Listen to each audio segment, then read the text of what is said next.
अमित शाह जी जो है हमारे गृह मंत्री, वो साफ तौर से कह रहे हैं कि असंवैधानिक तरीके से दिए गए मुसलमानों को आरक्षण अगर ये बात करेंगे तो उसको अबॉलिश करेंगे। ये कहीं नहीं कहा कि एससी, एसटी और ओबीसी को जो रिजर्वेशंस दिए गए हैं, जो आरक्षण मिल रहे हैं, किसी भी तरह को से उनसे छेड़छाड़ करेंगे। देखिए, कांग्रेस पार्टी पूरी तरह से सकपकाई हुई है। एक झूठा वीडियो डाला गया है। तेलंगाना प्रदेश की जो कांग्रेस कमेटी है, उन्होंने बाकायदा एडिट करके, मॉर्फ करके, एक फैब्रिकेट करके वीडियो डाला है, जिसमें अमित शाह जी की जो स्पीच रही है उसको तोड़ मरोड़ कर पेश किया गया है। उसमें अमित शाह जी जो है हमारे गृह मंत्री, वो साफ तौर से कह रहे हैं कि असंवैधानिक तरीके से दिए गए मुसलमानों को आरक्षण अगर ये बात करेंगे तो उसको अबॉलिश करेंगे। ये कहीं नहीं कहा कि एससी, एसटी और ओबीसी को जो रिजर्वेशंस दिए गए हैं, जो आरक्षण मिल रहे हैं, किसी भी तरह को से उनसे छेड़छाड़ करेंगे। बल्कि इस पर अमित शाह जी का बयान आया है और उन्होंने कहा है ना तो खुद कभी भी इस तरह के आरक्षण जो हैं हटाए जाएंगे, ना तो किसी को वो हटाने देंगे, और खुद ऐसा करने की वो सोच भी नहीं सकते हैं। भारतीय जनता पार्टी पूरी तरह से समर्थक है आरक्षण की, और इसको लेकर हम लोगों ने बाकायदा एक कंप्लेंट भी दाखिल की है। और आप देखिएगा कि इस ट्वीट को तेलंगाना प्रदेश की कांग्रेस कमेटी ने डरकर हटा भी लिया है। देखिए, आम आदमी पार्टी की शुरुआत कांग्रेस के भ्रष्टाचार के खिलाफ हुई थी। तो पहले तो सारे गीत थे और गाने, इनके कैंपेन सॉन्ग्स होते थे शीला ताई के खिलाफ, कांग्रेस के अलग मुख्य लीडर्स के खिलाफ।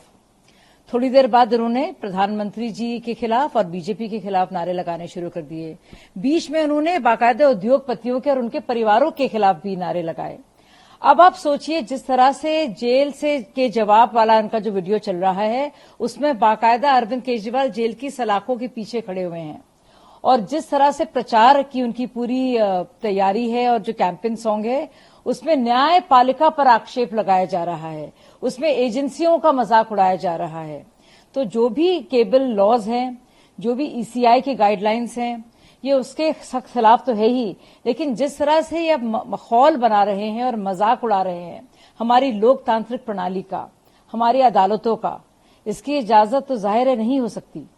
क्योंकि एक अलग बात है कि आप किसी पार्टी को, चाहे कांग्रेस हो या फिर भाजपा हो, उसके खिलाफ आप बातें करें, धज्जियां उड़ाएं आप, लेकिन क्या आपको इस बात की अनुमति है कि आप लोकतांत्रिक प्रणाली के तहत जो कुछ भी जांच प्रक्रिया है या अदालती कार्रवाई है, उसके खिलाफ, अब अदालतों के खिलाफ ही आप इस तरह का आक्षेप लगाएं और मजाक उड़ाएं?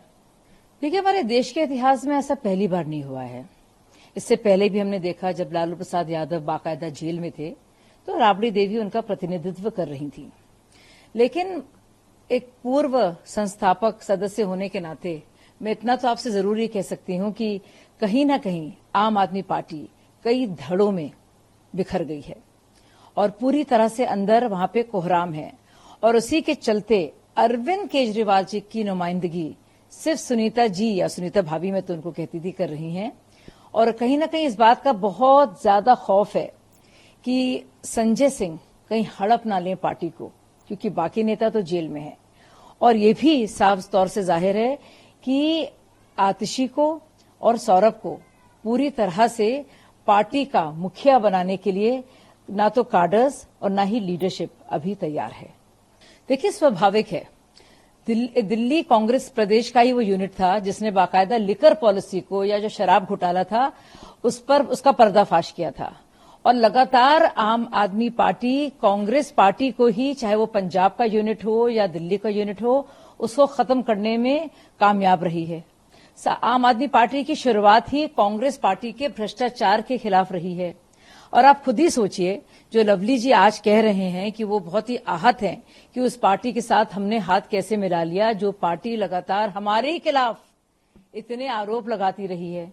तो देखिए, ये तो असलियत है इस अलायंस की, कि पंजाब में वहां पे दुश्मन बन जाते हैं, यहाँ पे जानी दोस्त बन जाते हैं, वहां जानी दुश्मन बन जाते हैं। और ये साफ तौर से जाहिर करता है कि कांग्रेस में क्या दिवालियापन है। और इतने आहत और परेशान लोग हैं कि वो किसी भी तरह से इसका आकलन नहीं कर पा रहे हैं कि उनके आसपास क्या हो रहा है। इस कदर का कंफ्यूजन वहां पे फैला हुआ है।